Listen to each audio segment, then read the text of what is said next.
Alright, it says I am live. I'll just have to take its word for it. Alright, sorry, a little bit later than normal, and also a day late, right? Day late, dollar short. Alright. So, welcome to anybody who actually joins me here. Welcome to Main Mind Live. Did Trump mean buy Easter, B-Y-E, or buy Easter, B-U-Y? Terrible puns. That's... obviously, it's reference to Trump's claim. I think it was over the weekend, or it might have actually been last weekend. It's been a little while, where he was saying he was hoping that the economy could be up by, or everything could be back to normal-ish by Easter. Some other topics we're going to talk about. Potables for 500, Alex. Oh, I should have added that to the little note, but whatever. That's a reference, if you're not familiar, if you've ever seen the SNL skits when they did Celebrity Jeopardy, Potables was always a category. I mean, that's the title, where the title's from, but hang on, I got like a hair or eyelash or something in my tongue, or maybe hair from my beard. Sorry about that. But what those are is clips that I saw of Dr. Oz, where he's talking about potential... trying to think of the accurate term, because it's not necessarily vaccines or treatments, but therapeutics, I think, is the correct term, because it's a broad range of treatments or potential treatments for... Oh, my bit stream rate is low. Huh. I don't know what that's about.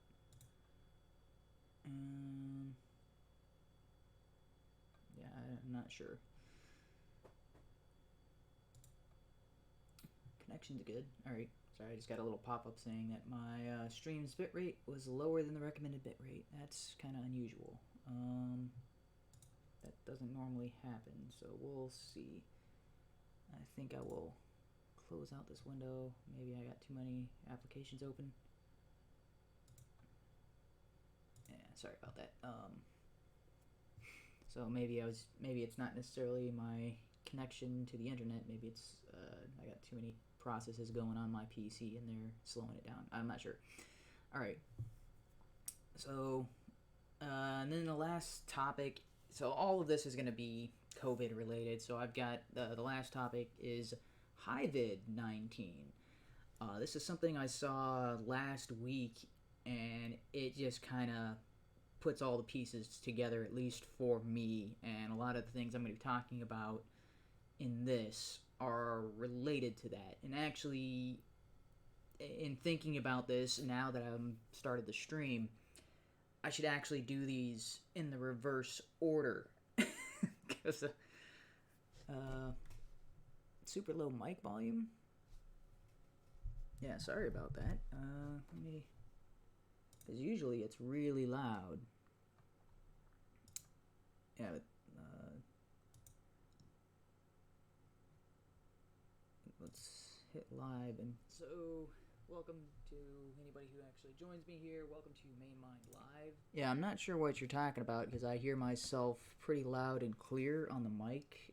That's the live stream from YouTube, so that's not... might be something on your end.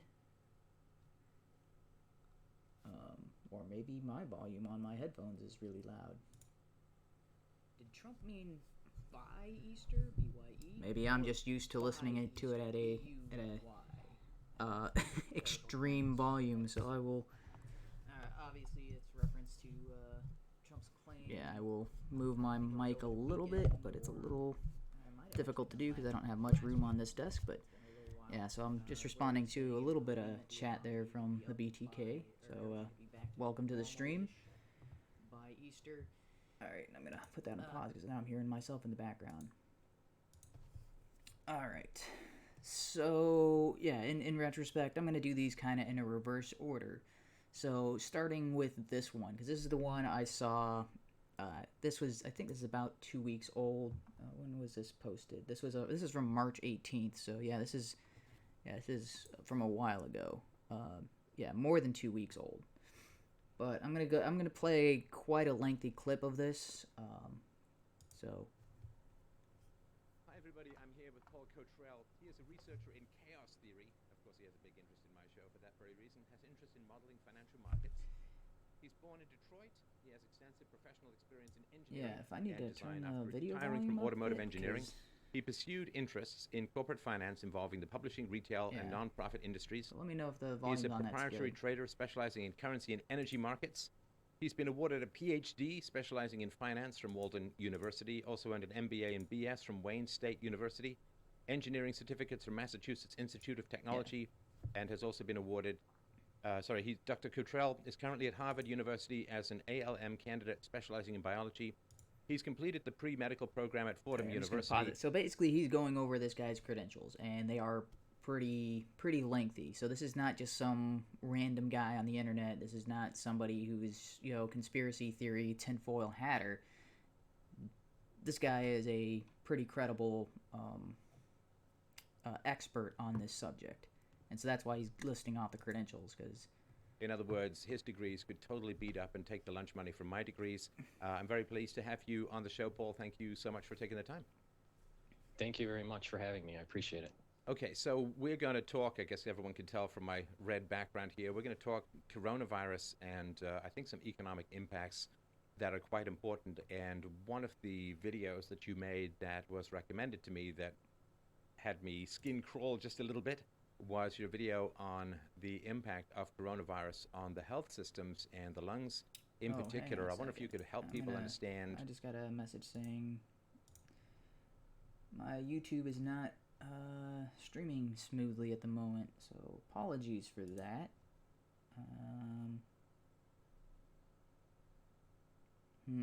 I am getting dropped frames on my side.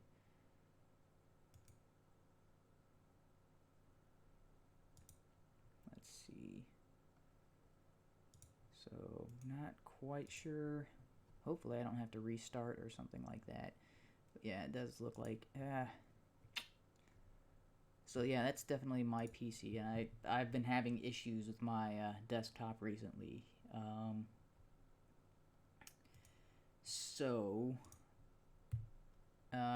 There is something wrong with my motherboard on my computer, and it has the 4 RAM slots, and I should be able to use 4 sticks of RAM, but right now I am only able to run 2 sticks of RAM, although I am running the max size per stick, which I think is 16, so it's like 30. It should be 32, I think, or is it 16 total? I don't remember. Okay, yeah, so it's 2 times 8, yeah. So it's 16 total gigs of RAM, but for some reason, my PC, when I first started, it stays in the low 4 to 5 RAM, gigabits of RAM, but then as the week goes on, for some reason, it'll start to climb and climb and climb, and then it'll just reach that over 10 gigs of that 16 available RAM, and then my computer will start to act goofy. So it's something to do with my motherboard that I'm not quite sure what's going on because I can't use all 4 slots, and also the 2 sticks that I'm using, they don't seem to flush the memory that they're using, because I can close down all my applications now and it'll still show that I'm using near capacity on that. So yeah, again, this is all, sorry about this is over technical explanation in here to interrupt the subject, but what ends up happening is that because I keep getting close to the max of my RAM, rather than fill up my RAM, my hard drive is setting aside space to use as virtual RAM, because that's what it does when it gets close to the max. Right now it's sitting at 10, but it'll spike up to that 16, or it'll spike up to 14, and so in order to avoid exceeding the available RAM, my computer is taking huge chunks, or several gigabytes of my hard drive and setting that as virtual RAM, and that creates that causes my entire computer to start slowing down overall, and I start to see these weird issues. So the only fit remedy I've seen so far is to restart my whole computer, because that's the only way I can seem to actually flush the cache memory. But if I do that, then it's going to cut the stream off. So hopefully the video quality is okay. I am gonna try to go check out the live stream here. Maybe I'm just used to listening to it at a and that creates kind of that causes my entire. So computer. From what I can see, things are going good, but I'm still getting warnings from YouTube that the stream is choppy. Sorry about that. There's nothing I can do because I should have restarted my computer before starting the stream. You know, but it is the year 2020, so you know, hindsight and all that. I'm just gonna go ahead and continue the video here with Stefan and Paul. If I open up the right tab. Where you're coming from, and hopefully we can push back against this. It's just the flu, bro, kind of narrative. Right. So people need to understand the main receptor that this coronavirus is infecting is the ACE2 receptor.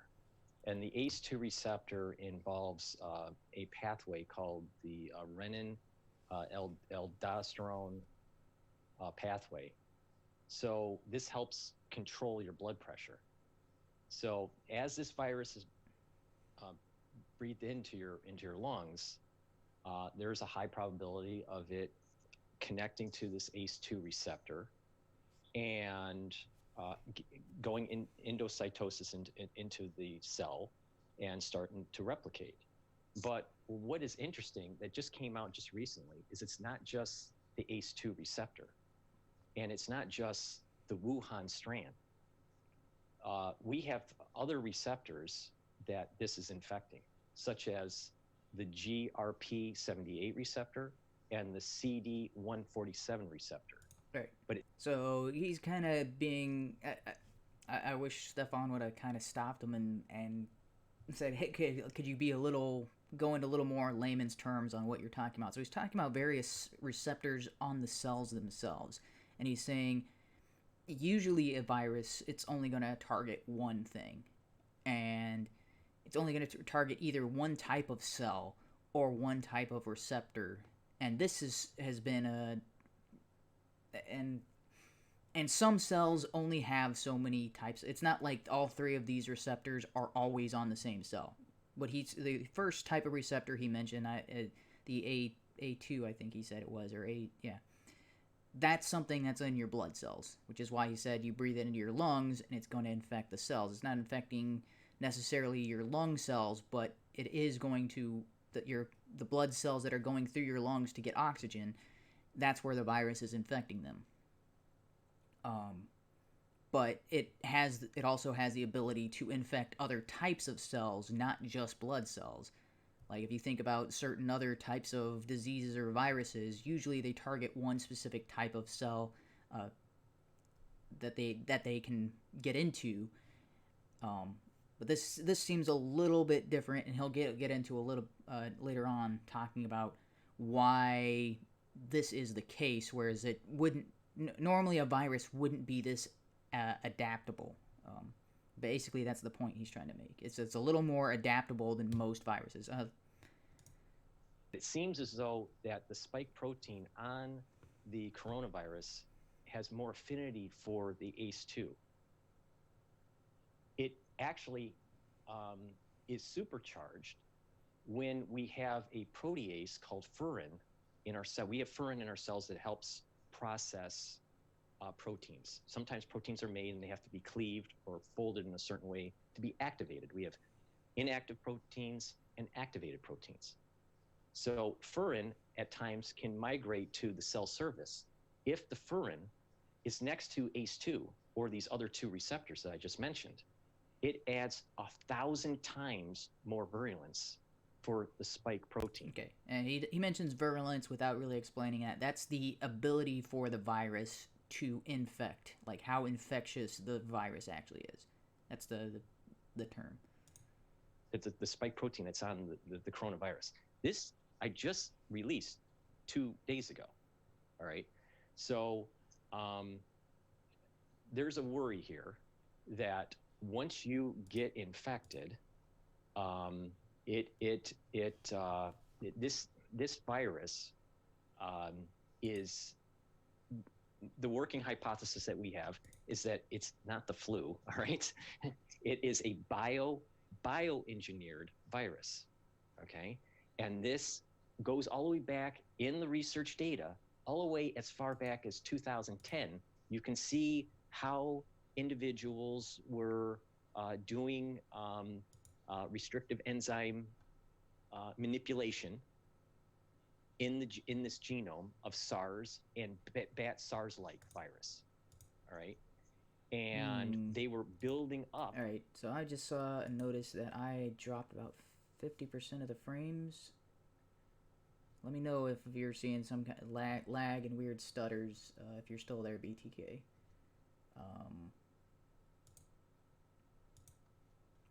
There's no point in putting this information out there if it's going to be all stuttery and unwatchable. You were to start. That's 1,000 times more virulence for the spike protein. Okay, and he mentions virulence without really explaining that. Okay, again, when I go back and watch the live feed, things seem to be going just fine, so I'm going to ignore those warnings for now. Hopefully this is streaming okay. This goes all the way back to 2010. They were manipulating it. The reason why they were manipulating is to try to understand what is going on in the bat host and create therapeutics for it, you know, like remdesivir or a vaccine, right? Well, something happened. Many different labs in the world were doing this, all right? Something happened in the research lab at the P4, all right? And they had a supercharged version of this where they took bat SARS-like virus, and they took SARS, and they copy-pasted the virulent parts of their genome into a substrate and created a new genome that also tweaked it with HIV. All right, so that's the part I wanted to get to. So he's talking about, so this is something research labs do, like the lab at the CDC headquarters in, I think it's Georgia, or is it North Carolina? I don't remember exactly now that I'm thinking. I was like, yeah, I think it was Georgia, but yeah, the CDC center in the U.S., they would do things like this. They get known strands, and they actually have versions of deadly diseases that are almost wiped out, on the planet. Things like typhus and what's the other one? That's pretty much non-existent. Like not malaria. I keep thinking malaria, but that's not correct. But Spanish flu. They keep strains of this in their labs for research purposes. And some of the things they'll do is they'll copy and paste, right? They'll take sections of one virus and mix it with another virus and then study the effects of that. And that's what he's talking about in this instance. The source of the outbreak for this COVID-19 is Wuhan, China. That's the epicenter of the outbreak. And there is a facility there's only 12 of these facilities that are of the level research facilities that research infectious diseases and highly destructive diseases, things like. There's only 12 of those in the world, and one of those is located within 30 miles of Wuhan. Now, if there's only 12 of them in the world, what are the odds that this, deadly disease would be within, within close proximity to one of these research centers? Not very likely. That's a statistical anomaly. It's very hard to pass that off as coincidence. And so he's talking about things have been done in the past, or examples in the past of mixing and matching viruses together to get either stronger versions of that virus. And he mentions it's not, some people hear this kind of thing and they think, oh, automatically that's nefarious and that sort of thing. But he goes on to talk about sometimes it's because you're in a lab environment and you want this virus to spread in the lab environment so you can study it. It doesn't really help you if you're studying the effects of a virus and you're trying to find something that would be effective at stopping it. if it doesn't spread very fast, because that delays your results. You're like, well, it's spreading at X amount, of cells per second. Well, now we've got to wait an hour for this entire cluster to incubate, so that way we can apply our treatment to it, and then we wait another hour to see if it had any effect. I mean, I don't know if that's exactly the case. Maybe it's not an hour. Maybe it's days in between incubation cycles and treatments. And you're like, well, if you're studying a lab, you want to speed up your time frame, so that increases the number of tests you can try. It increases the amount of it helps you, like, if you're trying to plan for how fast this could spread over X amount of months. Well, if you've got a virus strand that spreads faster inside your controlled environment, then you're like, okay, this is the rate at which our super strand or whatever is going throughout this entire culture or throughout this entire test environment. Okay, in the real world, we can figure, instead of we can cut this back by however much we started with and anticipate based on the results of this. We'd have real world examples rather than test models and things like that, like how actually infectious a particular strand could be within a given time frame. Well, you don't want to actually wait the given time frame when you're testing in a lab. You want to simulate. You want it to be a close approximation, or as close as possible, but within a shorter amount of time, because that allows you to do more tests. That allows you to change more variables. That allows you to do more things. And as somebody who does this on computers all the time, if you have a way of simulating real world events in a shorter time frame, you always do that. Which is why we automate testing and things like that. It's very similar, so I understand the logic of why a group would want to do this without it being necessarily nefarious, as in they're trying to create some bioweapon, or they're trying to... But what does seem to be the case, based on what he's talking about, is that this was a man-made virus. And based on the evidence he's talking about, that seems almost undeniable at this point. And so that's one thing he talked about, so I'll let him continue on a little bit further, because he did mention HIV, and he explains that this virus is not HIV. It's not if you get infected with COVID-19 that you're going to get AIDS. That's not how this works. But he's saying HIV is an effective virus. It's a very debilitating virus once it gets into your system, because it attacks so many different types of cells, because it can go in your system unnoticed for so long without actually activating, because it has these properties. And he talked about those protein spikes, and he's saying that's one of the traits of HIV, is it has those particular protein spikes. And so I'll let him explain, because he's better at this. But the HIV component of the S protein comes from something called the GP120. It's the glycoprotein 120 from HIV. And there's 3 inserts, and there is 1 insert for GAG. GAG is tied into the capsid. The capsid is the circular structure of HIV. All right, the main the circle of it, if you want to call it that. So with that in mind, over time, as it leaked out of P4 and it's been spreading around the world, we have about 35 or more sequenced Wuhan strands. All right. And it has branched off. There's been one that has branched off called RATG13. Okay, yeah, so here's he's talking about different strands. So this is virus mutation, and that's something that happens with almost every virus. I mean, every virus that we know of, it mutates and it changes, and this is why the common cold keeps coming back year after year, is because it mutates kind of so rapidly. There is no way to cure it. There's no way to create antibodies so that way you never get the common cold again. It's because of these mutations. And he said there's 35 strands.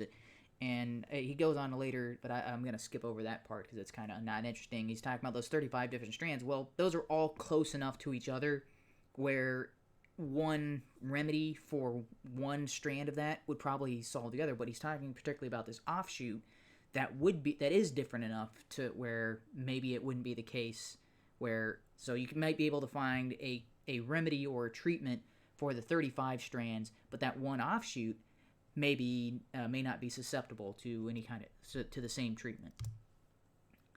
We believe that it came from Wuhan and not separate, a separate engineered strand, because it has very similar homology of the genome, and that the GAG HIV part that I was talking about on the Wuhan starts to break down.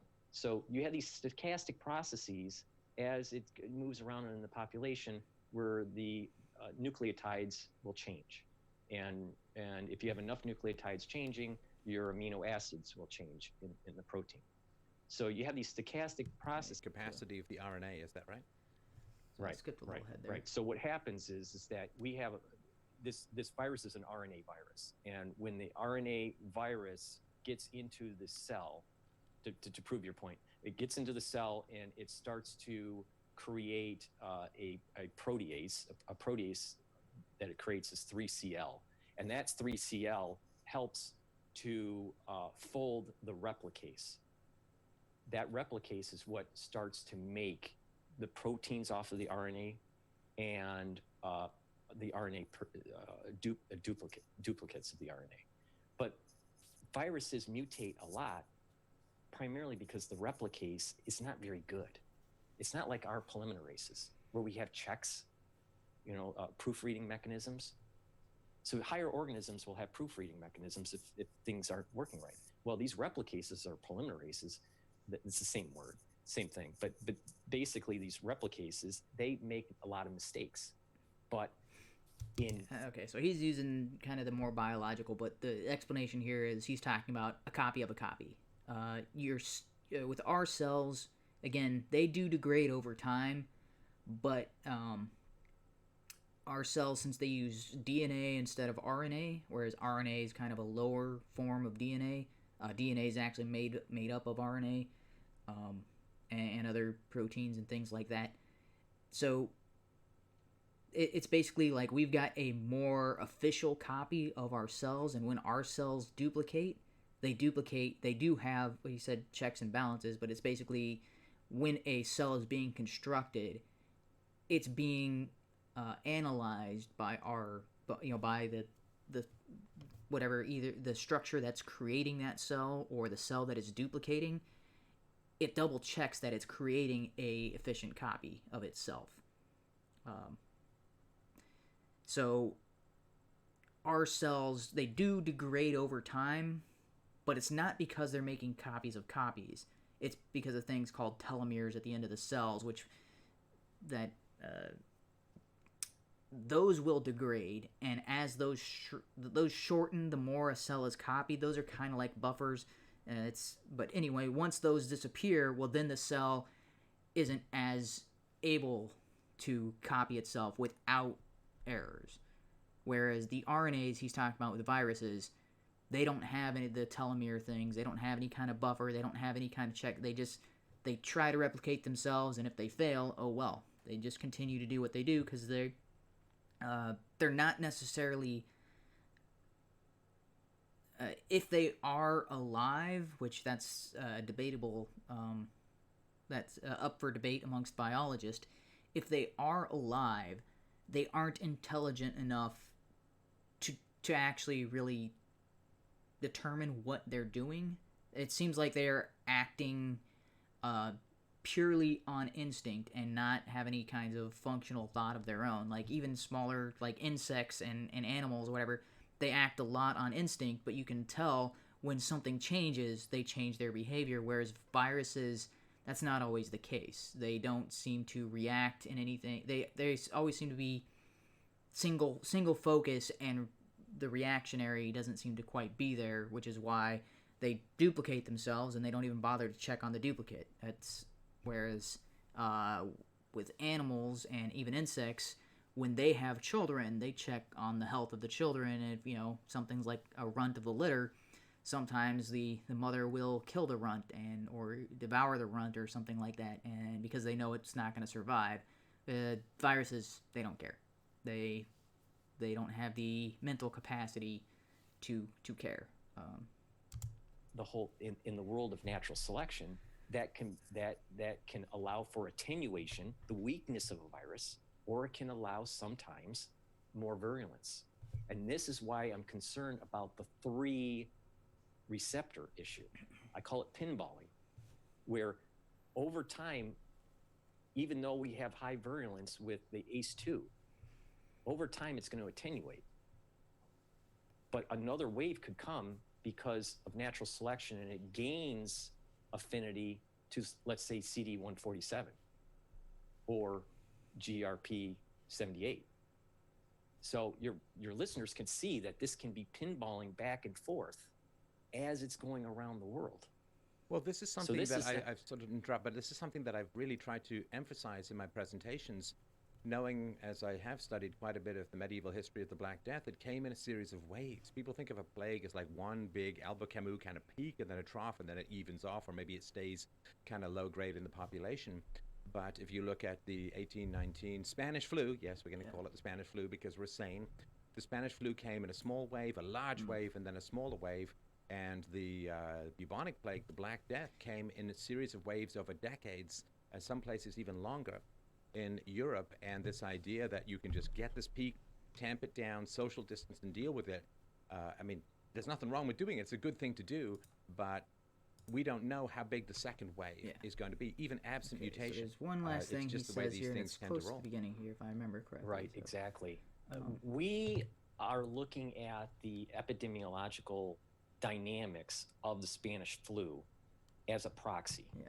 We do. There's a lot that there's evidence of human tampering, not necessarily few syllables. Break it down a little here because it's you're squeezing so much information into so few syllables. So when you say bioengineered, do you mean that there's evidence of human tampering, not necessarily that it's any kind of weaponized thing, but they were doing messing around with the gene sequence in order to try and learn something?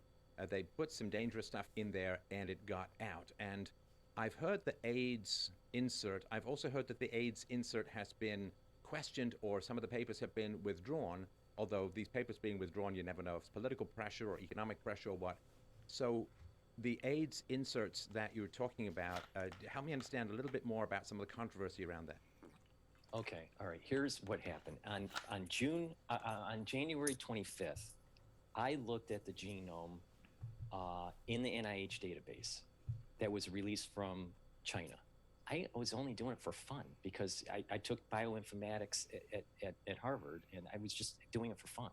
All right. So I went in, and then what I saw was the copy paste of you got to remember that this genome is 30 nucleotides long, 30,000 nucleotides long. Okay. They copied bat SARS-like into the replicase. Bat SARS-like was good for the replicase part of it. So it could replicate, but it didn't have a good spike protein. So it wasn't that virulent. Okay, spike protein, just remind me of the audience. The spike protein is the corona that they're talking about. Okay, you have the virus, it's circular and it has spikes. So it's called the S protein or the spike protein. That is what attaches to the receptors. Okay? That has if you need more visuals, homology. just check the thumbnail. Because I've been using this thumbnail for a while. It's called the coronavirus because of this halo and these spiky things. They remind me of sort of sea mines in sort of World War II with their little spikes coming out. Exactly. So that's how cells can communicate, is these receptors. We have receptors that take on hormones or different chemicals and creates a whole downstream effect of processes. Well, viruses have learned through natural selection a way to connect to some of these receptors. They're brought into the cell, and then they start using the cell machinery to replicate. Now, so this spike protein is the key to the receptor. The receptor is the lock, if you want to look at it that way. Now, in terms of what happened, so I looked at the genome on January 25th and then on January 27th. And I saw that they took the best of both worlds, the best of the replicase of about 2,000 nucleotides and pasted it in. That's not zoonotic. Okay, yeah. Yeah, So he says zoonotic. What he means is that's not natural. So, because he's saying there's a section of nucleotides that matches perfectly with a section from SARS, the bat-like SARS, and then there's various strands of coronavirus, and SARS is one that is it's a version of a coronavirus, and he's talking about there's 3 different components here. There are sections that match HIV. There are sections that match the bat SARS-like, which is the Wuhan strand. But then there's sections that match SARS itself. That's well, he says bat SARS-like because that is the combination of the whole thing. Sorry, so there is the Corona original, which he's calling the replicase. So SARS is deadly, but it's not that infectious. And he's saying it's combining the infectious capability of HIV and the somewhat lethality, or the more lethal version of, in the SARS, combining those two together into, and those sections are copied and pasted into this regular coronavirus, so that way it's got the best of both worlds. That's what he's describing right now. But he's describing a series of these nucleotides matching perfectly between HIV and the COVID-19, which he's calling the bat SARS-like virus. And he's also saying there are the similar sections of those nucleotide that match SARS, because we've got the sequencing of SARS. And he's saying there's a huge section that matches that in this corona COVID-19 virus. But what people don't understand is the odds of that happening naturally are nearly incalculable. It is the odds of finding, it's like finding the winning lottery number twice in a series of random numbers. It's right. It's winning the lottery twice, because the odds of winning the lottery is something like 1 in 300 million or something along those lines. This is closer to winning the lottery twice on the same day, and you're like, that's, while it is technically possible, it is highly unlikely that this would happen naturally. I guess a closer estimation on odds would be like shuffling a deck of cards and getting the exact same order. Like, even that's only 52. Do you know, like, if you talked about the odds of shuffling a deck of 52 cards and getting them in the, every card in the same order, so suit and number. Like, even with 52, when you're talking about the number of combinations, that it based on that, the odds of that occurring, that's only 52. That's not 2,000.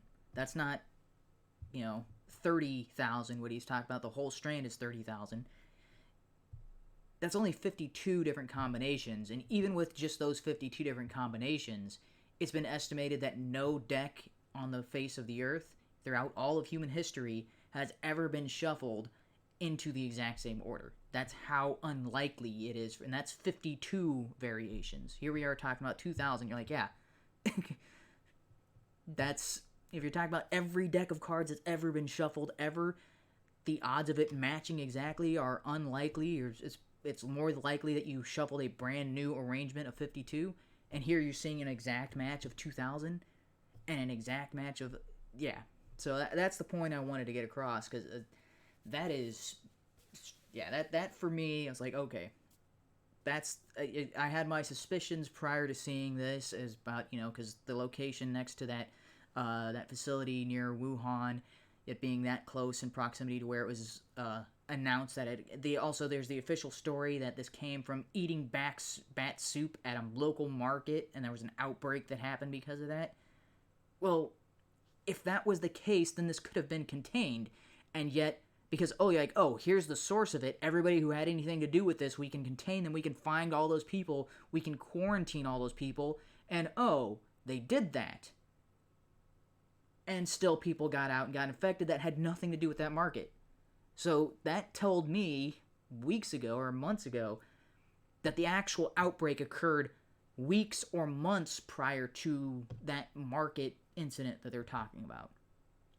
Because if it came from that market and they quarantined everybody in that local area, that should have contained the outbreak. But there was people outside of that quarantine because they had nothing to do with that market, and they had been infected weeks prior to this whole, before it even being made apparent.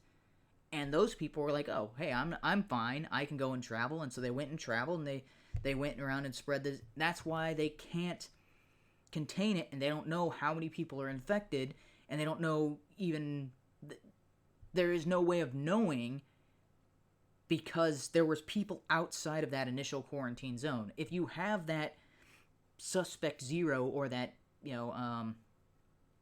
patient zero in the Wuhan market area, or suspect zeros, or patient zeros, then you can track that. Okay, what did this person interact with? Follow all of their movements, follow it, and you can find this chain leading to people who are currently infected.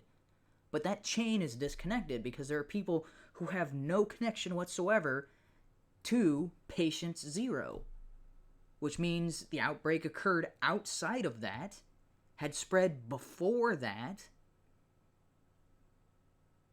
and it's like, and the odds of that happening next to this research center that is one of 12 in the world is like, dude, yeah, that's telling me the unofficial story is incorrect. And there was also reports initially of people who worked at that research center being attacked by bats, or having bats, spray them with, urine and fecal matter and stuff like that, or something along those lines, scratching them and getting it. And then those scientists going out and, whatever, the incident was contained in the lab or whatever, and then they go out and they went about their daily lives not knowing they had been infected by anything, and they infected other people. That's what the initial reports, although that's where you get a little tinfoil hatty, but that makes more sense given that they were unable to contain it, even though they know patient's zero. And combine that with what this guy is talking about, I was like, oh, that to me is the nail in the coffin, that yes, this was definitely came from that Wuhan facility, where they acknowledge openly that they were studying coronaviruses, and they were studying SARS. They were studying this particular type of strand at that facility. Now, they claim that it was contained and it never got out, but they can claim that all they want. The evidence is pointing the opposite way. It's like, somebody can claim they didn't murder somebody all they want, but if their DNA is all over the crime scene, it's kind of like, dude, yeah, you can continue to claim you're innocent, but your DNA is on the victim. Your blood is at the scene. Like, how many pieces of evidence do we need to find that links you to the crime scene to be like, yeah, you guys did it? So this to me I was like, okay, that confirms my suspicions. At least, granted, that's maybe that's not enough for most people, but for me, that was like, yeah, that's like, that is I'm not putting on a tinfoil hat. I feel like I'm putting on my deerstalker cap when talking about that when it came to this. It's like, yes. So they're talking about it a little more bleakly than most people, because they do talk about the lethality of it and all of that. But I'm a little more optimistic on my views of the future, because so what he talks about, it is this strand is more likely, has more room for variations, because it can change to have an affinity towards some of those other receptors that it has the ability to attach to, but it prefers the ACE2 receptors. And that's the more common varieties that we've seen attached to the ACE2. And the but it does have the potential to shift, become more focused on another type of receptor, and then it will be a lot less easy to contain. But I've got hopes for the future, so I'm going to actually switch over to the next topic. So this was Dr. Oz on Fox. This was from today, I believe. Yeah, March 31st. And I'm very Ooh, confident. hang on a second. Why is that so quiet?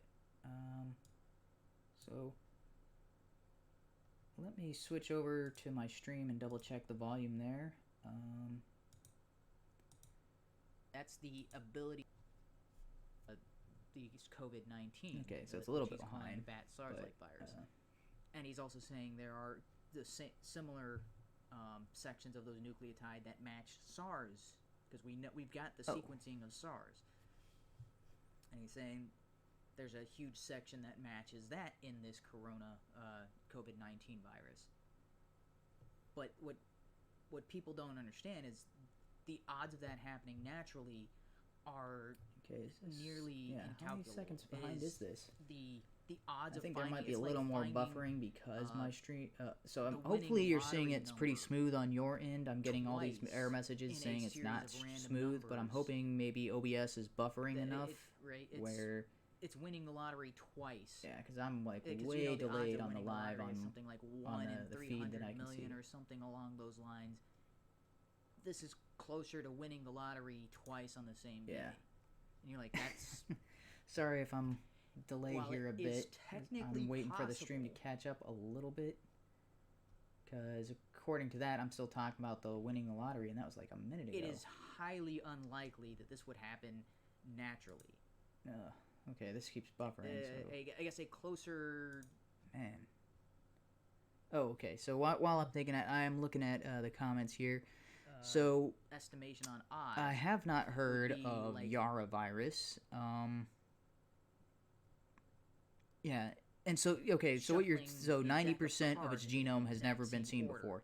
Like, That even- is even- far that's more only common with 52. viruses. You know, that like if you talked about that screams the more odds of likely shuffling a that deck of that 52 particular cards, getting virus them in this, is every card in the is same naturally order. occurring, because so much of it has never been seen before, is brand new. You know, it includes- so Well, suit if that and- 10% and, number. matched exactly in large sections of other, then it might be like, okay, this is a brand new virus that they spliced in known Like, even with viruses 52, on. when you're talking about the number of That I think is combinations, unlikely. that based on that, the odds I'm getting really angry at my streaming capabilities. of that 'cause occurring, usually this does not happen. that's only 52. That's not 2,000. That's not. Man, yeah, so you I'm know, not going to wait for it to catch up. 30,000. Hopefully you'll let me know if the volume... Man, because that's like a minute or so behind. And that says live. And what he's talking, whole strand is 30,000 of that occurring. And that's only 52. That's not 2,000. Yeah, That's that's, not- way behind. All right, well, I'm going to, I did put the volume at medium here, so hopefully the volume is okay. And we'll go ahead and play this. That some of these will pan out for next year. But what do we do in the meantime? So here's 4 different categories. The first thing is you build up your innate immune system. And there's a couple ways of doing it, and I've got some lists. You'll put them up on the screen. The first item that I'm going to point out, and this is critical, is that you can enhance the immune system with convalescent plasma therapy, which is you give immunoglobulins, antibodies made by someone who recovered into someone who's deathly ill. And that seems to jumpstart them. There's a nice article in JAMA, one of our biggest medical journals, showing 4 out of 5 patients did really well with this program. 4 or 5 people who are, these people are all dying basically, and the 5th person is still alive. That's good news. And interestingly, high-dose vitamin C might play a role here, which is one of the reasons we think vitamin C helps to shorten the duration of. So that was the treatment that most people are saying, yeah, that's definitely what we should be doing. And they're also talking about we need test kits to test people who have had it and have recovered. Because right now we don't have that. Man, 62% or 61% of frames dropped. Man, I'm not liking these warning messages. That make me a little. So I'm looking at the stream. Seems to be streaming just fine. Let me know if it's choppy or goofy. I think maybe that's why it's so delayed on the actual live stream. So far behind where I am. because I'm like a minute and a half ahead of what's streaming, so maybe it's just buffering heavily. But yeah, what most people are saying, yeah, this is definitely the plasma therapy, definitely, and we just need tests to test people who have had it and have recovered. Although those tests are not as high priority as just identifying all the people who have it currently, not identifying people who've recovered. Identifying people who have recovered would help with treatment, but identifying people who have it is kind of more of a concern to prevent its spread. That's the more pressing concern for most people at the moment. Although I think the more pressing concern should be treatment, and that's why I'm highlighting this here. Because based on the origin, from what I know, and I think it's kind of too late to stop the spread. I think that way more people have had it than have been identified. I think the spread is 10 to 20 times higher than what people are predicting, and that a lot of people who have had it either just treated it like a common cold, recovered, and moved on, and then continued to spread it the entire time. And I think that a lot more of the population has been infected by this, which means this strand now has a lot more opportunity to infect more people, but also to mutate to something that we cannot treat. And that's where I'm thinking what we need to shift our focus is not on preventing it from spreading, because that seems to be the primary thing everybody is focused on. And that's why everything's getting shut down, is they're trying to prevent the spread as much as possible. I think that ship has sailed. I think it's way too late to try to prevent the spread, because so many people have had it. Whenever they end this semi-quarantine, people are going to go out and continue to spread it. That's what I think is, and then we're going to see outbreaks after that. I think the more prudent thing to prioritize is treatment, and that seems to be getting put on the back burner in order to avoid spreading it further. And I think that is the completely wrong approach, because I think we need to worry about treatment first. That will help all the people who are currently sick, because right now they're just identifying the people who are currently sick, and that doesn't really help treat. It's like, okay, we identified that you had COVID, now what do we do?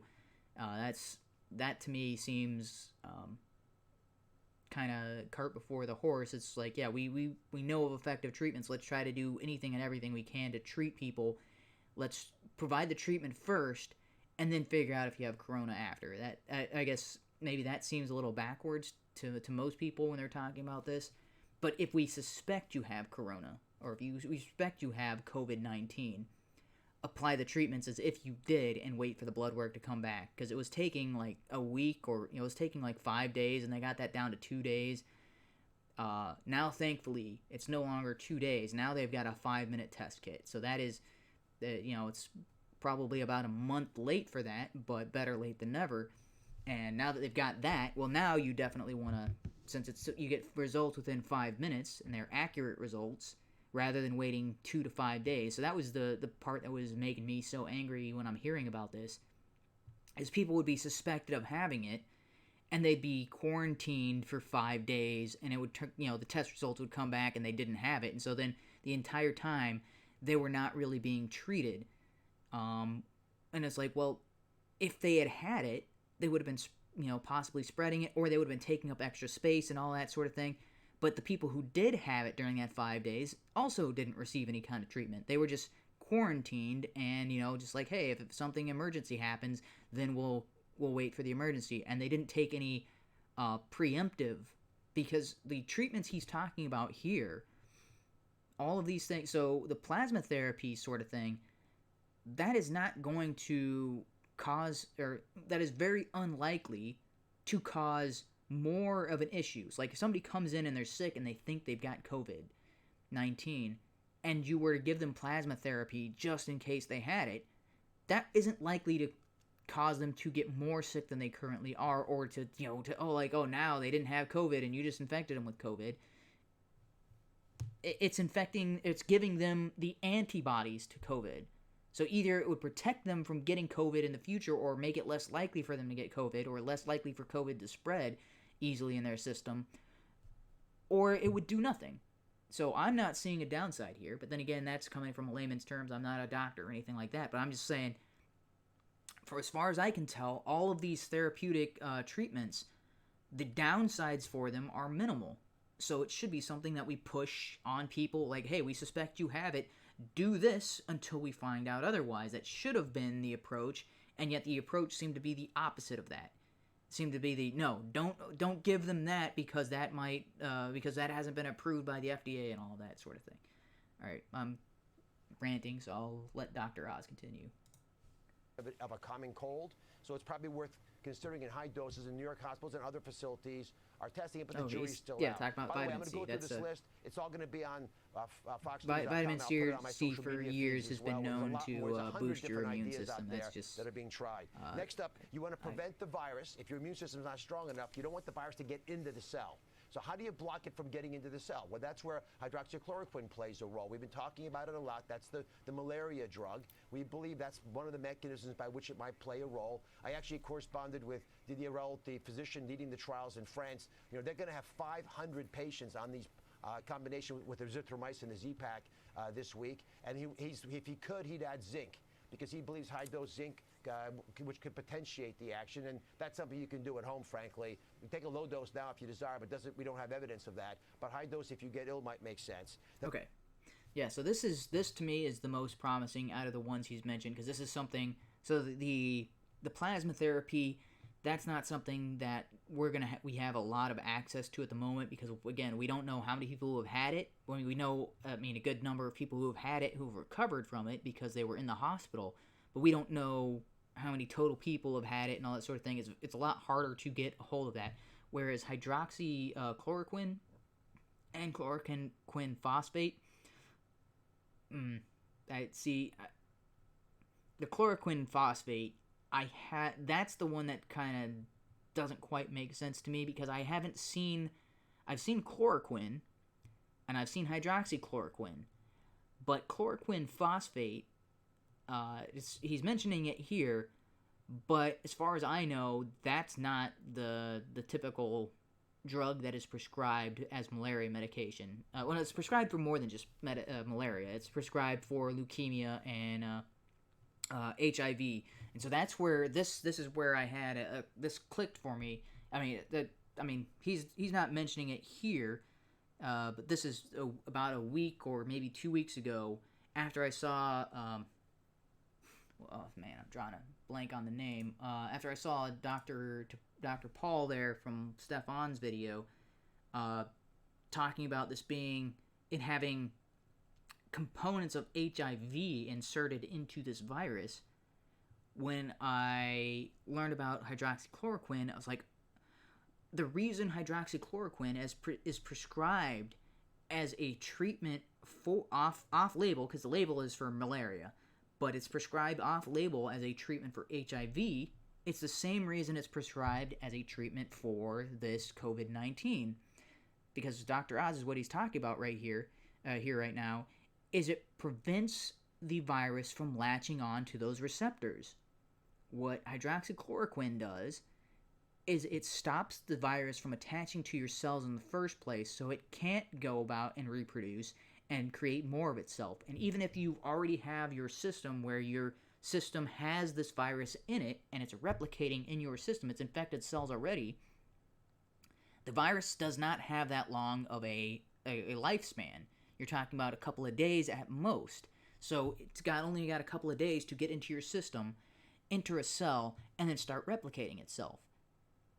And if you take hydroxychloroquine after it's infiltrated your cell and after it's started making duplicates, those duplicates won't be able to attach to your cells and won't be able to continue the process. So all of those duplicates, the one inside the cell is going to die off within, a day or two, or however, maybe as long as a week.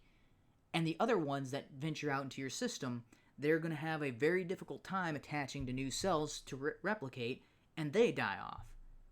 So they all reach the end of their lifespan. They're not able to go out and recreate themselves, and the virus can't spread in your system, and it's effectively neutralized. that's why I was like, yeah, when I saw what hydroxychloroquine, I was like, yeah, dude, that's exactly what we need. And this stuff is in abundance. So I got the hydroxychloroquine phosphate. When I've seen the drug labels, for the most time, it's been hydroxychloroquine or just chloroquine. I'm not sure about the phosphate. I've seen some people mention phosphate. Let me know.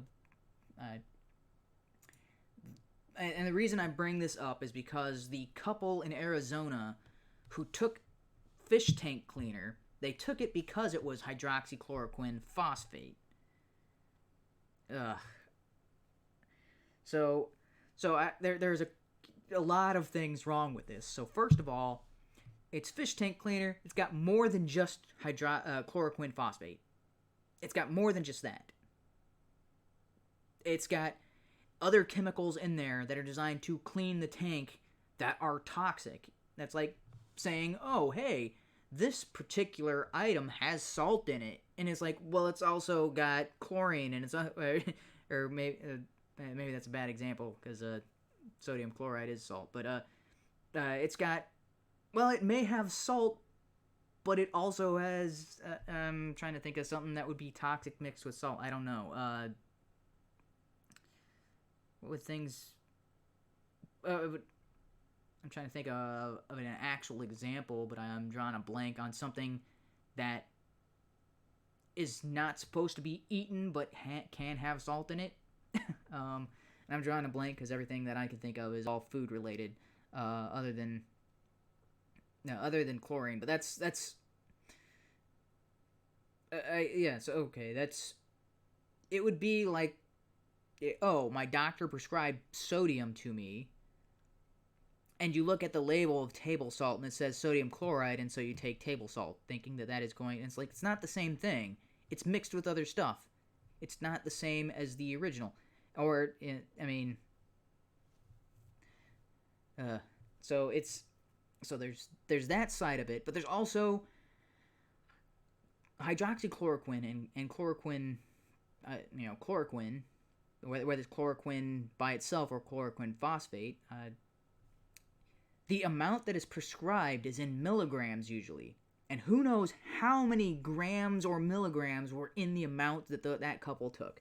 That's the thing that I haven't heard anybody talking about, but most people are talking, oh, it's fish tank cleaner, it's going to have us like, oh, there's also that, but what is the dosage? Because hydroxychloroquine and chloroquine phosphate on their own can be lethal in high doses.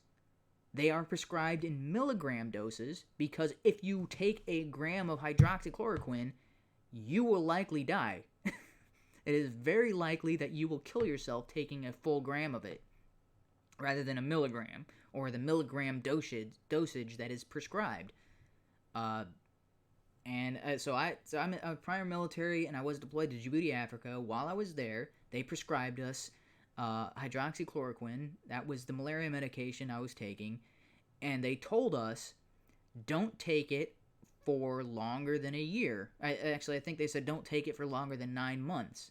And I said, my deployment's only for 6 months, so why would I continue to take it after my deployment? And they're just like, yeah, whatever. Just so they gave me so it was a tablet you took on a regular basis, and it was a milligram something dose.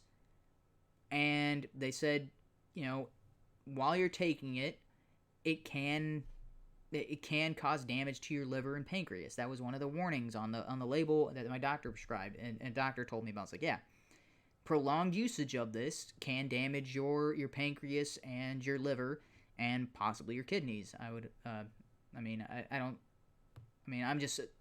think the kidneys thing, I don't remember if they told me that specifically or if I'm just misremembering that, but it's basically, it's going to attack the systems in your body that filter out toxins. That's what I remember them talking about. So they might have mentioned kidneys, or maybe not. Maybe that's just me inserting my own false memories there. But I do know I took hydroxychloroquine, and I do know they told me not to take it longer than 9 months, and I'm like, yeah, I'm going to take it 6 months and then stop taking it, because I'm not going to take it once I'm back in the stateside where I'm, malaria is not as much of a risk, if at all a risk.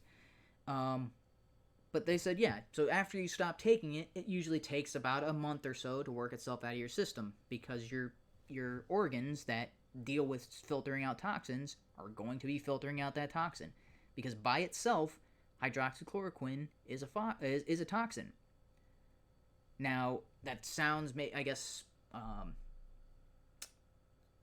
contradictory, because it's a treatment for helping people avoid certain sicknesses or avoid getting COVID-19 or spreading COVID-19, because it can't attach to your cells as readily. It can't attach, and it can't go and do what it needs to do to keep replicating. But the impact that it has on your organs is far less severe than what COVID-19 could do to your organs. And that's why I'm saying I think this is the most effective, because the stories that I've been hearing, well, they're all anecdotal. They're talking about people who were at death's door who started this treatment, and within a day, they'd have made a full recovery. I was like, yeah, that's what I would expect, because it can no longer spread through your system. Or its ability to spread through your system is so drastically reduced that your body can actually just fight off whatever else is left, and your system is no longer overwhelmed, and your system can recover.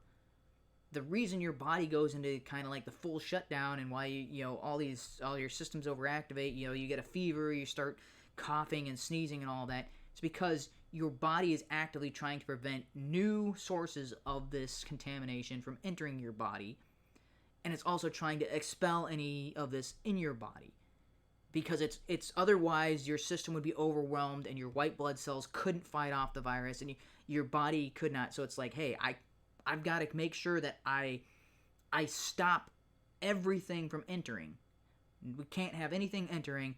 Then I can deal with what's in here, and then expel it from my system. But it's like, well, if you've got, it's like, okay, it's no longer spreading, it's no longer infecting all these other things, then your body's like, oh, dude, now this is a problem we can handle. And so all of the other defense systems, they can kind of relax, because it's like, okay, we've got this problem contained, we've got this COVID-19 on the ropes, and okay, now you can, back to system as normal. And so what happens inside your body is what I'm seeing is likely to happen once these things start to become more and more mainstream, as far as the hydroxychloroquine being prescribed actively, because prior to this week, that didn't seem to be the case. Prior to this week, Dr. Fauci and the FDA were saying, oh, nope, it's not approved for that sort of thing. And Dr. Fauci was like, yeah, it may or may not work. That's the thing that's so bizarre to me. It's like, yeah, we know it may not work, but the harm of taking it, you're like, yeah, so say you take it for a couple of days or a couple of weeks, and it's like, oh no, my pancreas or my liver are slightly worse off than they were otherwise. But if you had COVID-19 and this got rid of it, you're much better off. And that's what I was like, yeah, so, we don't want people to have a liver that's slightly damaged. And it's like, yeah, but people are dying because they can't breathe, or because their kidneys are failing, or because of some other kind of... And I was like, the side effects of hydroxychloroquine are so minimal, this is something that could be prescribed to everyone, whether they have COVID or not. Because it's actively given to military personnel when they don't have malaria. It's a prevention medicine saying, we're going to give you this because when you're taking this, you either can't get malaria, or it's so unlikely that we're not going to worry about it. It's not a big deal. And we're so confident in this, we're going to give it to you for at least 6 months, up to 9 months. They're so confident in its effectiveness. And it's like, and they're so confident that it's not going to be detrimental, because if they kill you while you're deployed, that's really bad on the military. If that was the case, then they would stop doing this. I mean, granted, they'd much rather have you take a bullet, and they're perfectly fine with you dying from taking a bullet, but they don't want to actively kill their soldiers. That's if they can avoid it. Yeah, so it's all right if it's kind of the par for the course, because you can't avoid it. Like if a soldier gets shot by an enemy or gets blown up by an IED, that's the enemy.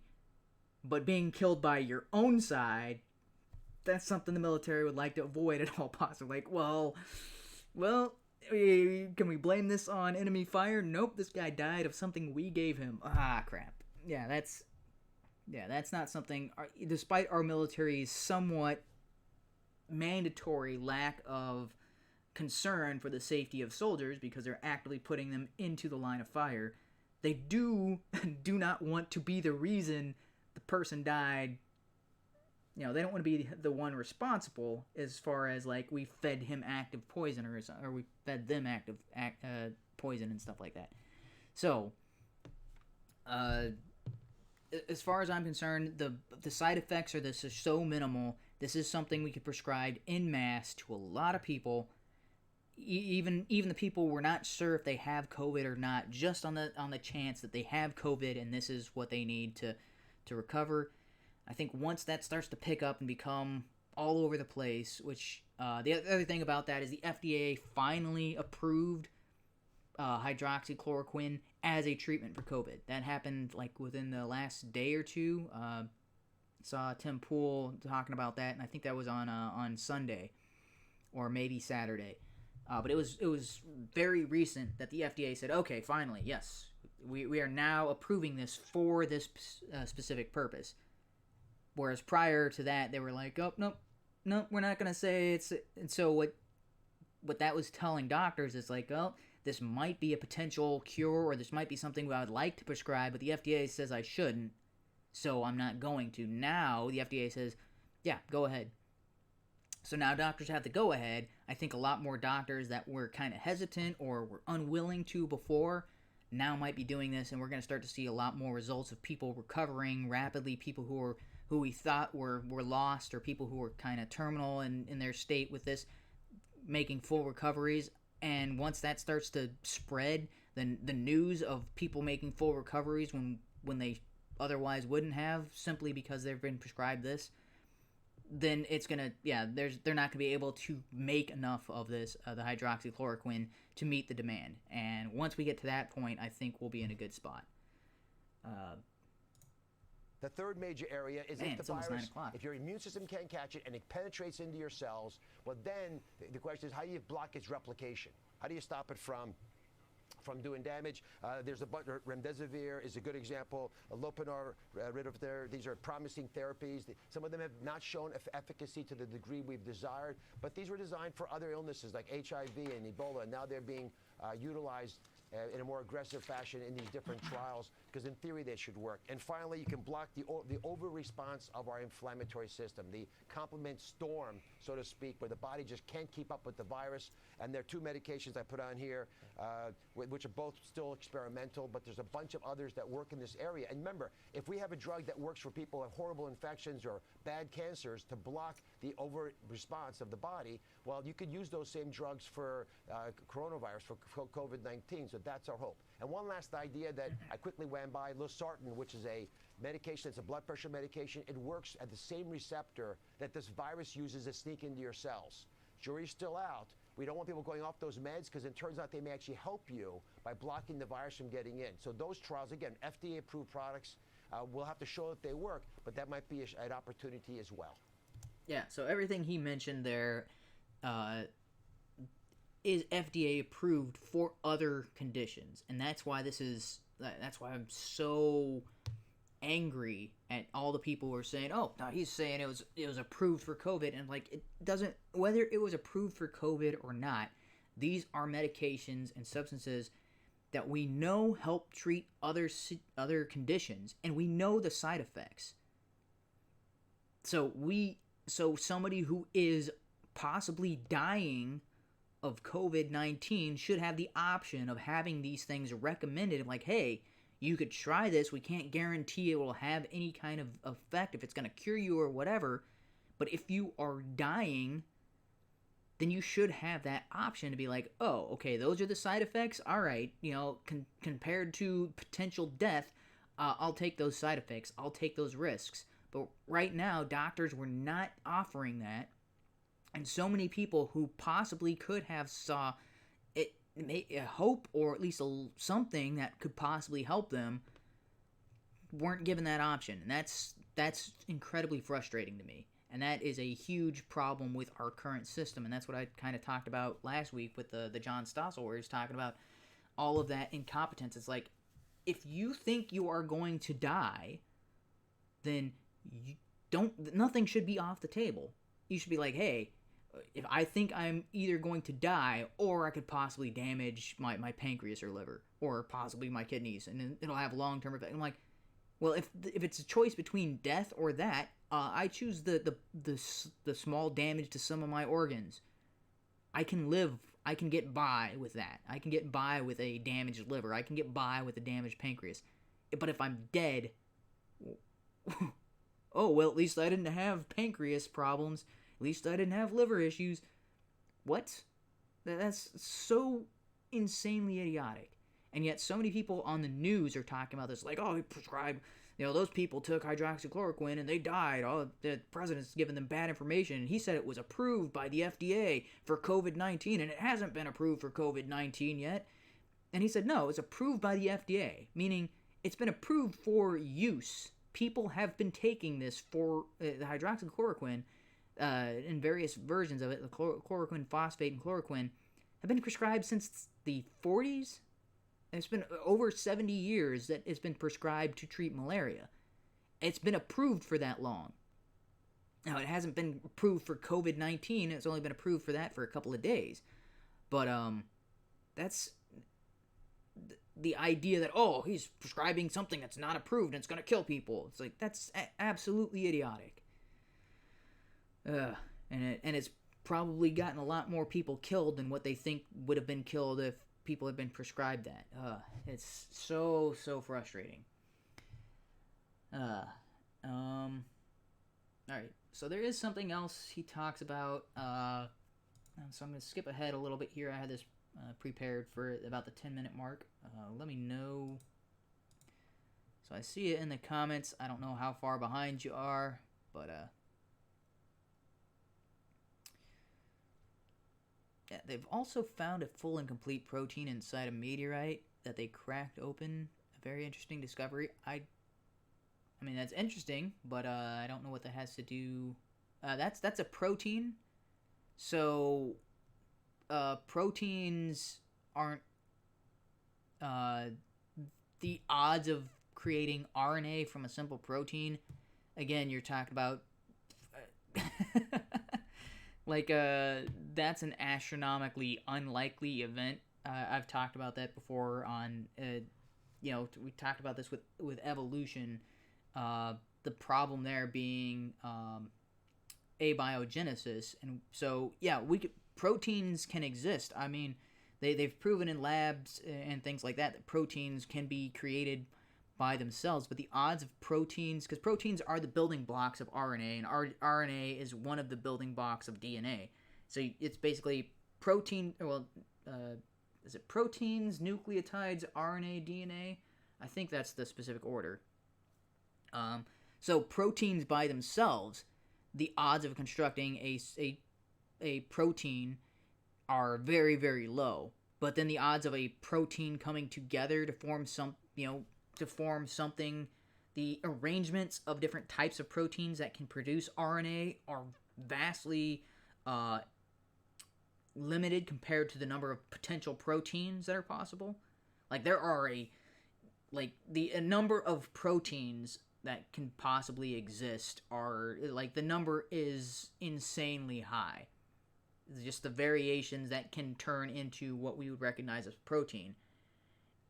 And then of that number of different proteins, the combinations of those different proteins, again, you're talking about a really, really large number, and then the combination of those proteins that actually form RNA is infinitesimally small compared to the number of different types of proteins. So the odds, you're talking about atoms and different molecules coming together to form a protein. Well, that's really, really unlikely, but it does happen. We've seen instances of that. And if enough of those happens, you're bound to see proteins eventually. But that a single protein occurring, very, very rare, even with all of the interactions of different molecules throughout all of the universe.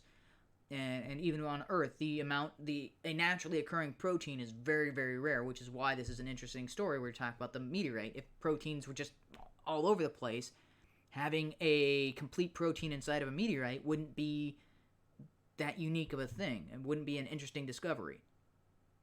But it is an interesting discovery because of how rare naturally occurring proteins are. And just out of, seemingly no life, or out of something, or out of inorganic matter just creating a random protein. But then the odds of those proteins coming together to form something like RNA? Okay, so it's similar to... So if protein was like a letter of the English alphabet, right? Those can exist in nature.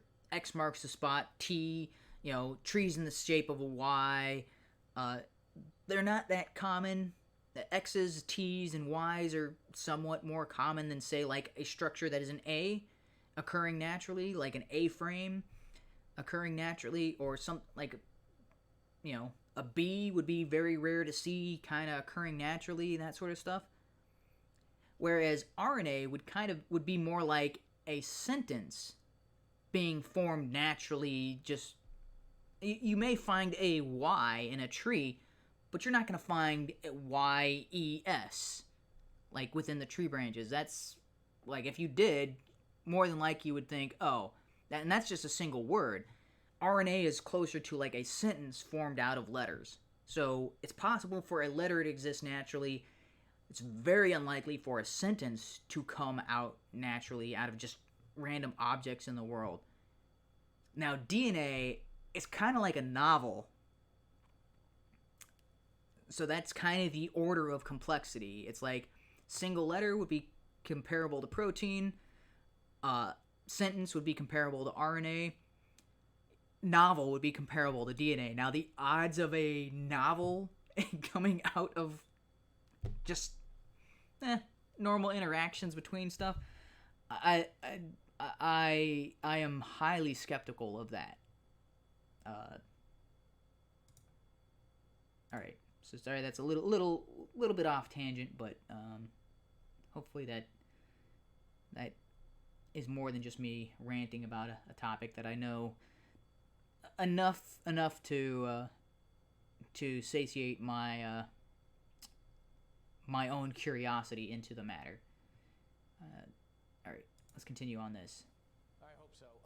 Wow, the volume on this is really, really low. So, yeah, but let me know if you put in a comment if my volume's okay and if the actual buffering is fine. I hope so. There we go. So you have talked more than anybody else about hydroxychloroquine, and you want to get the results of this study.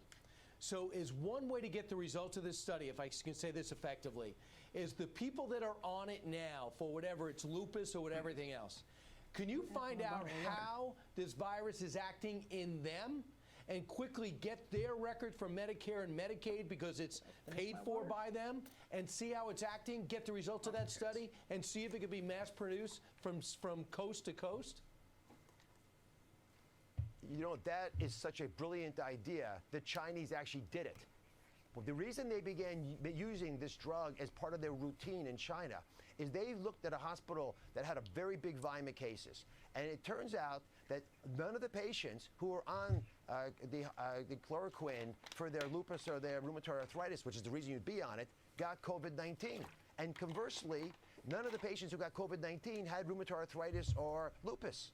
So then they thought, well, what's the... Yeah, so I was like, so I hadn't heard that before. I had heard of the hydroxychloroquine and chloroquine being a potential cure. This is the first time I've heard how they discovered that. And I was like, dude, that... more than ever, that assured me that, yes, this is kind of the silver bullet. This is, it's not quite the stake through the heart of COVID, but it's the stake that can be used to pierce the heart of COVID-19. Now, whether it's used effectively, that depends on a whole bunch of other factors, right? Because you can go into Dracula's chamber and try to kill him, but it's easier said than done. You might have the silver bullet to kill the werewolf. So, it's a lot harder to actually shoot the thing, right? To actually land a decisive blow on the object in question. Although, considering a virus is not all that intelligent, if it's intelligent at all, this is probably the not the cure per se, but the treatment that is going to make COVID-19 manageable, so we can actually go about the rest of our routine as usual. Difference? Well, there are a couple differences, obviously, but one of them was this medication use. And that was one of the key clues that got them moving forward on making this part of their formulary, so to speak. I think that is a wonderful concept. The FDA, actually, CMS, CMA Verma could do this immediately, rapidly check to see if, in fact, it's having a protective effect. That would give, I think, a lot of the medical community comfort that they weren't overstretching by reacting to a bunch of case reports and large groups of patients being with their data collected, as opposed to a traditional randomized trial that we're more comfortable acting on. So get CMA Verma to do it, you'll be okay with that. Thank you very much for giving us an up-to-date, an update on things that are going on the cutting edge of medicine right now. All right, so it is just after 9 o'clock, so that means I've been going for a little, almost an hour and a half, I should say. Man, I keep getting these messages saying the stream is not going well. All right, well, whatever. I mean, not that that's different from usual, but this is the first time I'm getting, the stream is buffering or choppy. I don't like those error messages. But here's Trump talking about Easter, and he's since backed down from this. But I'll play the clip and give my comments on it after. Oh, man. See, I think I might have had my headphones up, like, way too loud, and then, my YouTube is all I said quiet. earlier today that I hope we can do this by Easter. So hopefully the volume is not I think that jarring would for be a everyone else. great thing for our country, and we're all working very hard to make that a reality. We'll be meeting with a lot of people to see if it can be done. Easter is a very special day for many reasons. For me, for a lot of our friends, that's a very special day. And what a great timeline this would be. Easter as our timeline, what a great timeline that would be. My first priority is always the health and safety of the American people. I want everyone to understand that we are continuing to evaluate the data.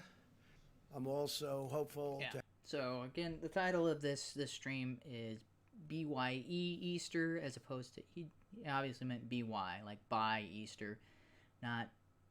Not goodbye Easter, we're not going to have any time for you this year. Or buy Easter, as in kind of like the economy is going to be back up and running. But I am of the latter opinion. I think this week we're going to start to see the death toll of COVID drop drastically.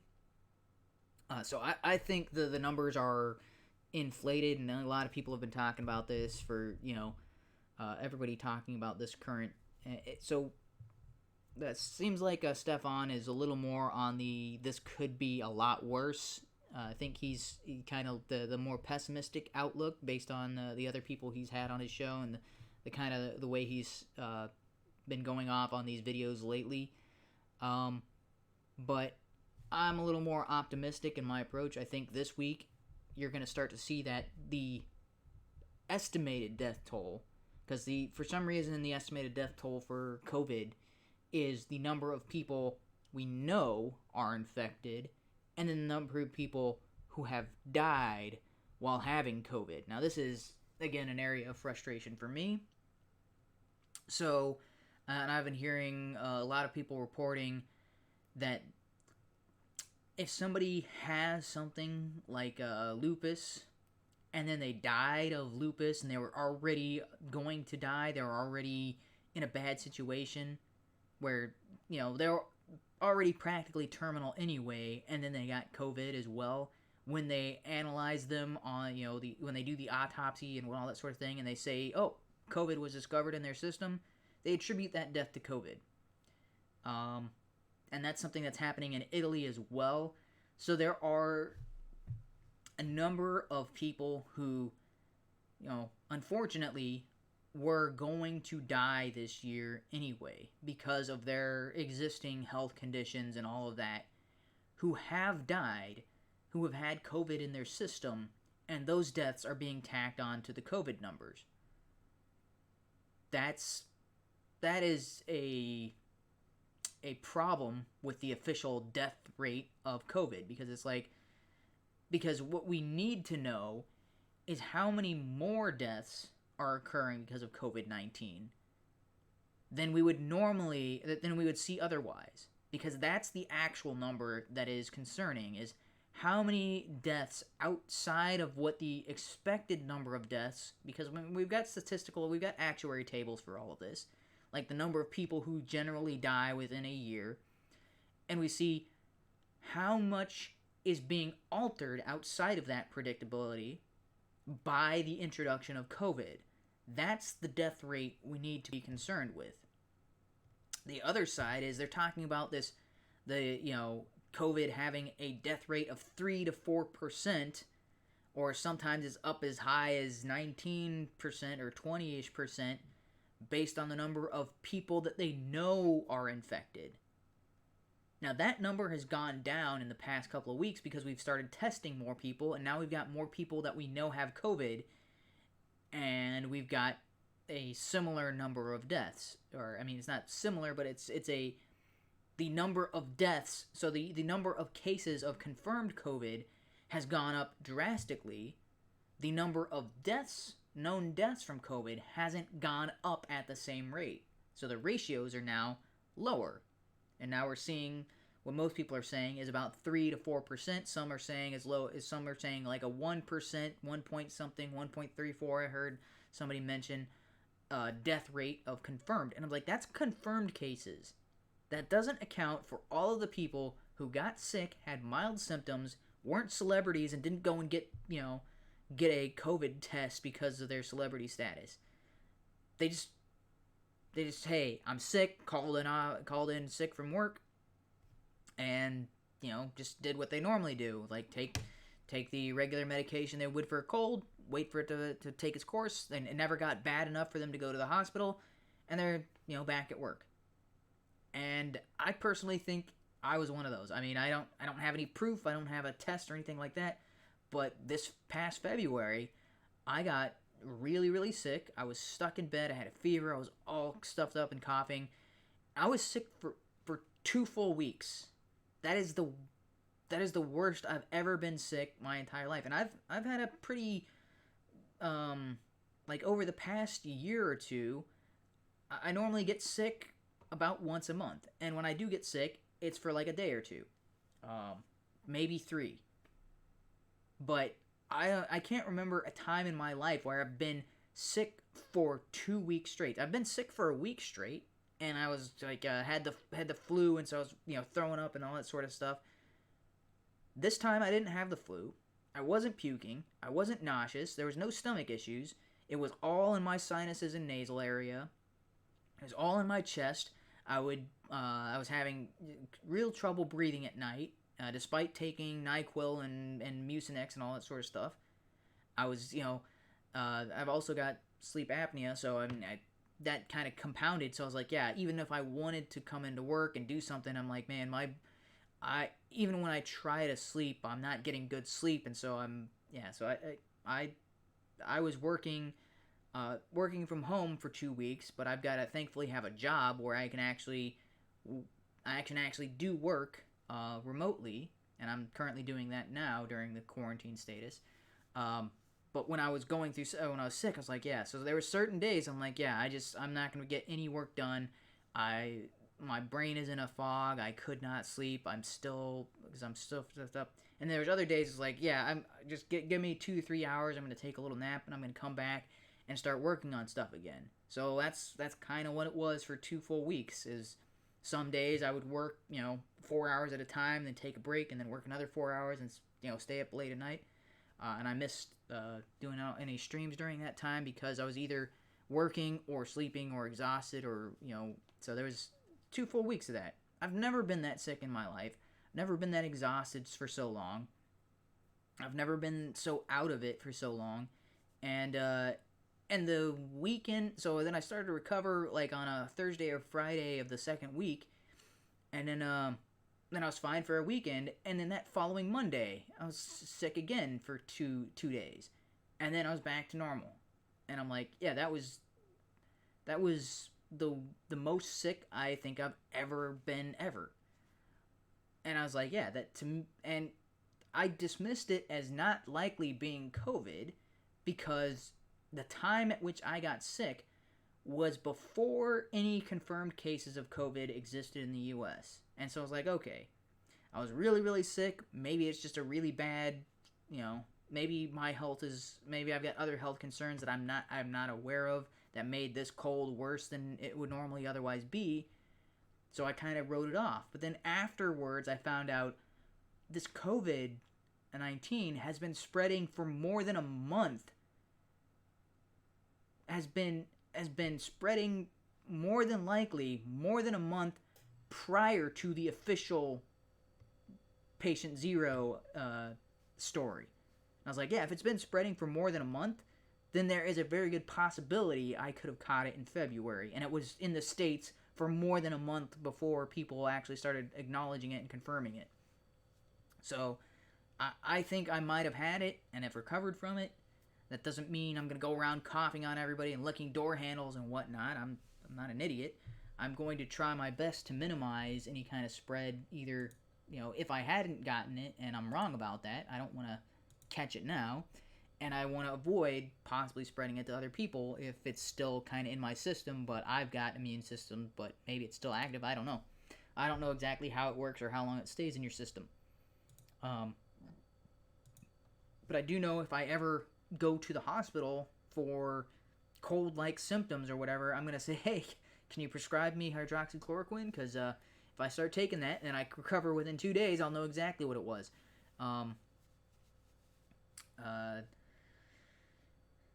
Yeah, so I forget why I started talking about my own, but yeah, I think a lot of people have had it. A lot of people. I started talking about that because the number of confirmed cases, that is a problem for me, because we've already seen that a lot more people have this, and a lot of these celebrities who've gotten tested, and they're like, yeah, I tested positive for it, and when asked about it, so even royalty, I forget, like Prince Charles, I think, said he's like, yeah, it's minor cold symptoms, he's fine, even though he's kind of at the at-risk age range. Minor issues, no problem, but got tested for it and was tested positive. Other celebrities were like, yeah, I got tested, I tested positive, and they asked him, I was like, well, did you have any symptoms? No, didn't have any symptoms, wasn't feeling, but I'm fine. Okay. So I was like, yeah, they got tested because they're celebrities and they can take time off of work and they can go and, maybe they can pull their celebrity clout and all that sort of stuff. But regular Joe who works at a warehouse, or it's like a pizza delivery driver or something like that. I mean, hopefully a pizza delivery driver isn't going to work sick. I would think even if you have a regular cold, you don't show up to work at a restaurant when you're sick, because that's just asking to get other people sick. Let's say something less likely to involve food and what people are eating, but even something at my job, like computer programmer or something like that, or people who work on, maybe you're a gas station attendant, maybe you're whatever a regular profession. You get sick, you don't go to the hospital because normally you can't afford to. You're like, yeah, I could afford to go to the hospital or whatever, but it's a waste of money. I'm gonna have to pay the co-pay fees, and I'm gonna have to pay, whatever the deductible before my insurance kicks in. It's not worth the time and energy. I'm just gonna ride this out with some NyQuil from the local convenience store. That's what most people did, and if you do that, they're not gonna test you positive for COVID. So, from what I can tell, the number of people who have actually had this, or how, and based on how infectious or how virulent this particular strand is, I think you can look at the number of confirmed cases and the number of people who have actually had it or actually have it in their systems or have actually spread it is likely 10 to 20 times that number. And if you take the 10 to 20 times that number and compare that with the confirmed deaths, even if you throw in people who were dying from something else and maybe COVID was the final straw, or maybe they died and just happened to have COVID and COVID was not even active in their, it hadn't caused any symptoms, it was just in their system. Even if you include those numbers of people who died while having COVID, the number drops to like 1 point something, or it's 0.1. Based on estimates I've seen other people bring, it's like, yeah, what they're talking about is like, oh, it's a 3.14 or 3.4 or something kind of percent of death rate, and that's where they're getting this 2 million number. Like, if the death rate is 3 to 4% of the U.S. population, and there's 300 million, you're going to get like around 2 million people dying. I think actually the 2 million might be based off of a 1 point something, but